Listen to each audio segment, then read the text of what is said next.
Welcome viewers, you are watching Tube Science Learning Academy. আশা করছি সবাই খুব ভালো আছো। আজকে আমরা যে বিষয়টা নিয়ে তোমাদের সাথে আলোচনা করব সেটা হচ্ছে আজকে পঞ্চায়েতের বিজ্ঞপ্তি প্রকাশ হয়েছে এবং সেই পঞ্চায়েতের কোন কোন পোস্টে কারা কারা অ্যাপ্লাই করতে পারবে এবং পঞ্চায়েত পরীক্ষাটার জন্য প্রিপারেশান নিয়ে আদৌ তোমাদের কোনো কাজ হবে কি না বা লাভ হবে কি না সেইটা নিয়ে আজকের এই ভিডিওটা। তো আমি প্রথমেই বলবো যে যারা যারা আমাদের চ্যানেলটিতে নতুন অবশ্যই আমাদের চ্যানেলটিকে সাবস্ক্রাইব করবে, তার কারণ ওয়েস্ট বেঙ্গল তথা সেন্ট্রাল গভর্নমেন্টের প্রত্যেকটা পরীক্ষার জন্য প্রিপারেশনস আমাদের চ্যানেলের তরফ থেকে ভিডিও তুমি পাবে, ক্লাসগুলো পাবে এবং ইউপি টেট, প্রাইমারি টেট এবং বিভিন্ন টেটের জন্য আমাদের টিউব সায়েন্স এডুকেশন চ্যানেলকে ফলো করতে ভুলো না। এই চ্যানেলগুলো তোমাকে তোমার চাকরির পরীক্ষা প্রস্তুতির জন্য পর্যাপ্ত পরিমাণে আপডেট এবং নলেজ এবং প্রিপারেশনস করাবে। তো চলো বেশি না কথা বলে আজকে আমি শুরু করছি পোস্টগুলো সম্পর্কে। প্রথমেই যে পোস্টটা নিয়ে আমি আলোচনা করব, গ্রাম পঞ্চায়েত কর্মী। আচ্ছা, গ্রাম পঞ্চায়েত কর্মীর কোয়ালিফিকেশনস হচ্ছে ক্লাস 8 পাস, মনে রাখবে, ঠিক আছে? ধরো যারা 8 পাস আছে প্রত্যেকেই রিক্রুটমেন্টে অংশগ্রহণ করতে পারবে। এর যে পরীক্ষাটা হবে সেই পরীক্ষাটা হবে ইংলিশে 10 মার্কস, ক্লাস 8 লেভেলের হবে। অবশ্যই বেঙ্গলিতে 13 মার্কস, ক্লাস 8 লেভেলের হবে। অ্যারিথমেটিকে 10 মার্কস, ক্লাস 8 লেভেলের হবে। জিকে 10 মার্কস, ক্লাস 8 লেভেলের হবে। এবং আমি প্রত্যেকটার একটা স্পেশালিটি একটা বলছি যে এগুলো ভেবো না যে এগুলো ক্লাস 8 লেভেলেরই আছে, এগুলো ক্লাস 8 লেভেলেরই আছে, ভালো করে মাথায় রাখবে। এগুলোরও কিন্তু একটা কি বলো দেখি, প্রত্যেকটা এই যে ক্লাস 8-এর যে লেভেলগুলো, এর পরীক্ষা আবার 8-এর লেভেলের মতো পড়াশোনা করো না, তাহলে কিন্তু হবে না ভাই। তার কারণ এইখানে যদি তুমি এখন ধরো 100টা পোস্ট থাকে না, এমনিতেই ভ্যাকেন্সি ডিস্ট্রিক্ট ওয়াইজ কম, কিন্তু সেইখানে কিন্তু কম্পিটিশান ভালো হয়। যদি ভালো করে প্রিপারেশান না করো হবে না, ঠিক আছে? চলো এবার ইন্টারভিউ হবে 15 মার্কস, ভালো করে মাথায় রাখবে। এবার চলো তারপরে যেটা ভাইটাল পোস্ট, মানে এই ওয়েস্ট বেঙ্গলে যখনই গ্রাম পঞ্চায়েতের রিক্রুটমেন্ট হয় তখন যে পোস্টটা সবচেয়ে মানে বলা যেতে পারে ইম্পর্টেন্ট পোস্ট, সেটা হচ্ছে নির্মাণ সহায়ক। তার কারণ কেন জানো? এখানে ডিপ্লোমা ইন সিভিল ইঞ্জিনিয়াররা এখানে বসে এবং এই পোস্টটাতে অনলি ডিপ্লোমা সিভিল যারা করেছে তারাই বসতে পারে। এবং এক্সাম প্রসেস কি, যেহেতু সে সিভিল ইঞ্জিনিয়ারের উপরে পড়ছে, ইঞ্জিনিয়ারিং 65 মার্কস, ইংলিশ হবে 13 মার্কস, জিকে হবে 7 মার্কস, ইন্টারভিউ হবে 15 মার্কস। এইখানে কিন্তু জিকের মধ্যে তো রুরাল ডেভেলপমেন্টের কনসেপ্ট থাকবে না, ঠিক আছে? এখানে অনলি জিকে, ভালো করে মাথায় রাখবে, এটা অনলি জিকে। যে সমস্ত ইঞ্জিনিয়াররা দেখছো প্রত্যেকটাই এটা মাথায় রাখবে। তারপর হচ্ছে এক্সিকিউটিভ অ্যাসিস্ট্যান্ট, যতগুলো পোস্ট আছে সবচেয়ে ইম্পর্ট্যান্ট পোস্ট এবং সবচেয়ে দামি পোস্ট, ঠিক আছে? এই নির্মাণ সহায়কের পরে বা নির্মাণ সহায়কের আগেও এর যতই হোক ব্যাপ্তি, তাদের কোয়ালিফিকেশানস নির্মাণ সহায়কের থেকেও হাই। কী বলে যে তাহলে ব্যাচেলার ডিগ্রি রাখতে হবে এবং ডিপ্লোমা ইন কম্পিউটার ট্রেনিং। অবশ্যই তোমার ডিটা থাকতে হবে, সিটা থাকলে হবে না, ঠিক আছে? এবং কারণ ডিপ্লোমা তুমি 1 বছর না করলে হয় না, ঠিক আছে? আর এখানে তোমাকে কি বলে, কম্পিউটার সায়েন্স উইথ বিএসসিতে কম্পিউটার সায়েন্স নিলেও হবে এবং আদার্স পাস কোর্স থাকলেও হবে, ঠিক আছে? তো এগুলো বলেছে, তুমি দেখবে। ডিজারেবল মানে প্রত্যাশিত বলছে post graduate degree in social works or rural development for any university. মানে কি, তোমাকে এই পোস্টটাকে পেতে গেলে তোমাকে পোস্ট গ্র্যাজুয়েটে অবশ্যই কিন্তু কী বলো দেখি, পোস্ট গ্র্যাজুয়েট করতে হবে কিসের উপরে? Rural development of university, rural ডেভেলপমেন্টের ওপর। এবং English 25 marks, Bengali 25 marks, arithmetics 25 marks, emphasis of rural development 10 marks. তাহলে আলটিমেট ইন্টারভিউ 15 মার্কস। তাহলে এক্সাম প্রসেসের মধ্যে তুমি দেখতে পাচ্ছ 3 পয়সা 85 মার্কের পরীক্ষা হবে এবং যার মধ্যে এইখানে জিকের না দিয়ে এখানে কিন্তু ডিরেক্ট দিয়েছে এমফ্যাসিস অফ রুরাল ডেভেলপমেন্ট। ফলে তুমি পড়াশোনা করলে হবে না, পড়াশোনাটা বুঝে শুনে করতে হবে।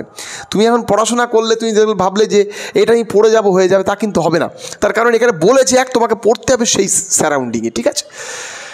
এবার চলো আমরা যে পোস্টটা নিয়ে যাবো, এই পোস্টে অ্যাপ্লিকেশানের সঙ্গে অ্যাপ্লিক্যান্টের সংখ্যা সবচেয়ে বেশি হয়, ঠিক আছে? তার কারণ কেন, এটার নাম হচ্ছে পঞ্চায়েত। কেন জানো? এখানে কোয়ালিফিকেশানটা খুব ন্যূনতম কোয়ালিফিকেশান চায়। তার কারণ 50% মাধ্যমিক। এখন মাধ্যমিক 50% কার নাই, সবার আছে। এখনও সেই পোস্ট 50% মাধ্যমিক দিয়েই চলছে। তো তোমাকে কি বলেছে যে ইংলিশে 50, বেঙ্গলিতে 25, অ্যারিথমেটিকে 25 এবং জিকেতে 10। তাহলে টোটাল কত? এখানে ইন্টারভিউতে 15, এটাও কিন্তু প্রায় 85 মার্কের পরীক্ষা। তাহলে এটাও 85 মার্কের পরীক্ষা, এটাও 85 মার্কের পরীক্ষা।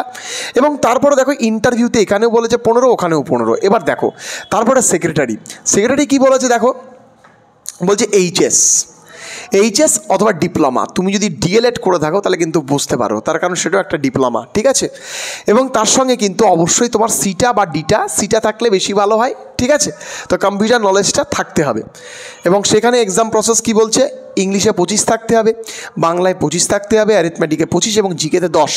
এবং জিকে শুধু জানলে হবে না, দিকের সঙ্গে আবার রুরাল ডেভেলপমেন্টটাও জানতে হবে, ঠিক আছে? আর ইন্টারভিউ 15 মার্কস। তো তুমি বুঝতেই পারছো যে এইখানে হিউজ পোস্ট রয়েছে। তো তাহলে এর ছাড়া কি আর কোনো পোস্ট নেই? আছে। এছাড়াও আর একটা পোস্ট আছে অ্যাকাউন্টস ক্লার্ক, এবং সেই অ্যাকাউন্ট ক্লার্কসটা আমরা এর মধ্যে ইনক্লুড করিনি। ফলে যারা যারা ক্লার্কের পোস্টার জানতে চাও তাহলে ওয়েস্ট বেঙ্গল গ্রাম পঞ্চায়েতের যে অফিসিয়াল ওয়েবসাইট আছে তার থেকে নোটিশটি ডাউনলোড করে তোমরা দেখতে পারো, ঠিক আছে? এবং আমার যেটুকু মনে হয় সবচেয়ে বেশি পরিমাণে অ্যাপ্লিক্যান্ট হবে প্রত্যেকটা ডিস্ট্রিক্ট থেকে এইটা আর এইটা সবচেয়ে বেশি হবে, কারণ এইটার থেকেও 8 পাস কেউ অতটা ইন্টারেস্টেড না হলেও এখানে পঞ্চায়েত সহায়ক কিন্তু অনেকজন ইন্টারেস্টেড। তো ফলে ডিস্ট্রিক্ট ওয়াইজ যে ভ্যাকেন্সি, সেই ভ্যাকেন্সির রেসপেক্টে এতগুলো পোস্ট তুমি পাবে অ্যাজ এ ক্যান্ডিডেট। তুমি যদি একটা গ্র্যাজুয়েট ক্যান্ডিডেট হও, তুমি এর মধ্যে 1, 2, 3, 4, 4টে পোস্ট পাচ্ছ, যে কোনো একটা পোস্টে তুমি তোমার নাম উঠাতে পারো, ঠিক আছে? এবার এই প্রসঙ্গক্রমে বলে রাখি তোমাদের প্রিপারেশন কেমন করে করা যায়। দেখো, ইংলিশে তোমাকে ইংলিশ গ্রামার থেকে প্রশ্ন আসবে, ইডিয়মিক এক্সপ্রেশনস, ওয়ান ওয়ার্ডস, সিনোনিম, অ্যান্টোনিম, ভয়েস চেঞ্জ, তারপর তোমার জয়নিং, ঠিক আছে, ফরেন ওয়ার্ডস, ঠিক আছে? প্রত্যেকটা টপিক থেকে টপিক তোমাকে একবারে ভালো করে জেনে যেতে হবে, ঠিক আছে? তবুও দেখবে এমন সিনোনিম অ্যান্টোনিম দিয়ে দেবে না, তুমি দেখবে মোটামুটি 10 অক্ষরের একটা সিনোনিম অ্যান্টোনিম ভালো করে জেনে যেতে হবে, ঠিক আছে? বাংলা তোমাকে গ্রামার পোর্শন ভালো করে দেখে যেতে হবে, কারণ বাংলার গ্রামার থেকে ভালো টাফ প্রশ্ন আসে। অ্যারিথমেটিক, সেটা তোমাকে আমি টপিক টু টপিক ক্লাস দিয়ে দেবো। তো তোমাদের এই পঞ্চায়েতের যে তোমাদের এতগুলো পোস্টের জন্য তোমাদের অনেকজনেরই সেই রিকোয়েস্ট, স্যার আপনি অন্তত একটি ব্যাচ করুন, বাট নমিনাল কস্ট, অবশ্যই নমিনাল কস্টে আমার প্রত্যেকটা ব্যাচই থাকে, যাতে তোমরা প্রিপারেশান করতে পারো, তোমাদের গায়েও না লাগে। তো আমি ভেবেছি যে তোমাদের জন্য যে ব্যাচটা লঞ্চ করছি আজকে আমি, তার নাম হচ্ছে পঞ্চায়েত যোদ্ধা। কি বলো? পঞ্চায়েত যোদ্ধা। তো পঞ্চায়েত যোদ্ধার এই ব্যাচটি সম্পর্কে ডিটেলস আমি ডিসক্রিপশানে দিচ্ছি। এই ব্যাচের ডিউরেশন কত হবে? ডিউরেশনস হবে 5 মান্থস। কত বলো দেখি? 5 মান্থস। তো এই ব্যাচটা 5 মান্থস মানে 5 মাসের মধ্যে আমরা সম্পূর্ণ সিলেবাস তোমাদেরকে কথা দিচ্ছি শেষ করব। এটা তোমরা লিখে নাও, ঠিক আছে? এবং তার সঙ্গে আমরা তোমাকে বলে দিচ্ছি উইকলি 3 ডেজ আমরা ক্লাস নেব। কী বলো দেখি? 3 ডেজ আমরা ক্লাস নেব। একদিন বাংলা, একদিন ইংলিশ, আর একদিন ম্যাথ, আর জিকে 1 উইক অন্তর। তার কারণ এই 3টে যদি ভালো করে প্রিপারেশন নাও, অটোমেটিক কিন্তু তোমার চলে আসবে, কাজ দেবে, ঠিক আছে? তো আমরা এই ব্যাচটার সমস্ত জয়েনিং ফিজ, পেমেন্ট প্রসিডিওর লিঙ্ক সমস্ত কিছু ডেসক্রিপশানে দিয়ে দিচ্ছি। তোমরা সেখানে গিয়ে পেমেন্ট করে হোয়াটসঅ্যাপে, দেখো হোয়াটসঅ্যাপ নাম্বার যেটা রয়েছে সেই হোয়াটসঅ্যাপে পাঠিয়ে দেবে, তোমাকে কিন্তু ব্যাচ ডিটেলস দিয়ে দেওয়া হবে, ঠিক আছে? তো আমাদের ক্লাস শুরু হবে 15ই মার্চ, 15 মার্চ থেকে তোমাদের ক্লাস শুরু হবে। এবং সেই পরিপ্রেক্ষিতে আমি বলে দিলাম খুব দ্রুত এর পরীক্ষাটা হতে পারে। তো ফলে 5 মাসের মধ্যে সমস্ত সিলেবাসটা আমরা শেষ করব, এবং যদি দেখি 4 মাসের মধ্যে নোটিফিকেশান আসছে, আমরা আরও দ্রুত তোমাদেরকে দিয়ে সম্পূর্ণ শেষ করব। আর আমি একটা কথা বলে দেই, এর মধ্যে লাইভ আর রেকর্ডেড 2 ধরনেরই ক্লাস থাকবে। জিকের জন্য আমরা প্রচুর রেকর্ডেড ক্লাস দেব, আর বাংলা, ইংলিশ, অঙ্ক আমরা লাইভ ক্লাস করাবো, যাতে তোমাদের সম্পূর্ণ কনসেপ্টগুলো ক্লিয়ার হয়। তো আমি তোমাদের সমস্ত ব্যাচ ফি কত হবে? একবারে নমিনাল কস্ট, 5 মাসের রেসপেক্টে 1 টাইম ফিজ হবে। তোমরা যারা এই পঞ্চায়েত যোদ্ধা, যে পঞ্চায়েতের যে যোদ্ধা ব্যাচটা আমাদের লঞ্চ করা হচ্ছে, সেখানে তোমরা অবশ্যই কিন্তু যুক্ত হতে পারো। এবং তার সাথে অবশ্যই কিন্তু পড়াশোনা করো। শুধু যুক্ত হয়ে লাভ নেই, যারা নিজে পড়াশোনা করবে করো, কিন্তু মনে রাখবে শুধু যুক্ত হলাম আর পড়লাম না, তাহলে কিন্তু হবে না। আমি ফুড সাপ্লাই ব্যাচে দেখি, পিএসসি ক্লার্কশিপসের ব্যাচে দেখি ছেলেপেলে যুক্ত হয়, পড়ে কজন। তো ফলে সেই পরিপ্রেক্ষিতে তোমাদের একটা পরিষ্কার নলেজ বলে দিলাম, এই জিনিসগুলো থাকবে, এবং এই জিনিসগুলো যদি তোমার থেকে থাকে তাহলে তুমি ডেফিনেটলি পঞ্চায়েত টার্গেট করতে পারো। এবার এই প্রসঙ্গক্রমে অনেকজন আমাকে এই কথাটা বলে, স্যার এর আগের বার পঞ্চায়েতে অনেক দুর্নীতি হয়েছে। দেখো, দুর্নীতি তো সব জায়গায় রয়েছে, কোন জায়গায় দুর্নীতি নেই? কিন্তু দুর্নীতি আছে বলে কি তুমি প্রিপারেশন ছাড়তে পারবে? এটা কি হয়? তা ফুটেও এর আগের বছর প্রচুর দুর্নীতি ধরা পড়েছে, তো কী হয়েছে তাদের? সেটা কি কেউ কি পড়াশোনা ছেড়ে দিয়েছে? সেটা হয় না, ঠিক আছে? তো ফলে তুমি তোমার যোগ্যতা দিয়ে যা করার সেটুকুই করো, সেটুকুই আমার মনে হয় তোমার জীবন সবচেয়ে বেশি অ্যাপ্লিকেবল। আশা করছি সবাই এই ভিডিওটার মাধ্যমে সমস্ত কনসেপ্ট ক্লিয়ার হয়েছে। এবং আজকে আমরা এই মুহূর্তেই ব্যাচটি লঞ্চ করলাম। তোমরা ডেসক্রিপশান দেখতে পারো, আর যদি তোমাদের ডেসক্রিপশান তোমরা না দেখতে পারো তাহলে অবশ্যই আমাদের হোয়াটসঅ্যাপে যোগাযোগ করো। হোয়াটসঅ্যাপে পঞ্চায়েত ব্যাচ লিখে মেসেজ করো, ওয়েট করো, সমস্ত ডিটেলস একটা মেসেজের মধ্যে দিয়ে দেওয়া হবে। তোমরা চাইলে যুক্ত হতে পারো, আবার নাও পারো। সবাই খুব ভালো থেকো, সুস্থ থেকো। দেখা হবে এর পরের দিন আবার কোনো ইন্টারেস্টিং ভিডিও নিয়ে।